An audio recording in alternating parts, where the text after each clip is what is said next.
Oke, untuk kesempatan kali ini unit Samsung Z Flip 6 yang menduduki sebagai unit ke 756.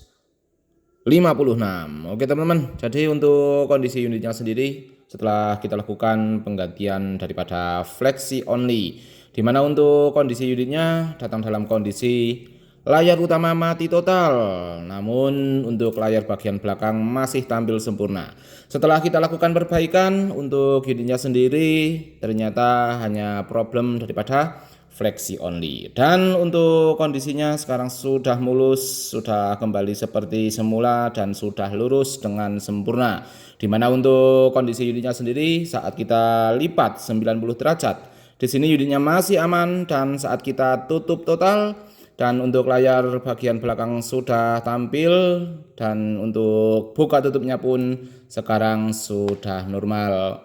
Maka untuk unitnya siap kita serahkan ke pemilik unitnya ataupun ke teknisi yang memberikan kepercayaan ke kita supaya segera diserahkan ke pemilik unitnya kembali. Oke teman-teman, unit yang ke-756 yang kebetulan untuk kasus pada Flip 6 sudah ready kembali dan siap kita serahkan kembali.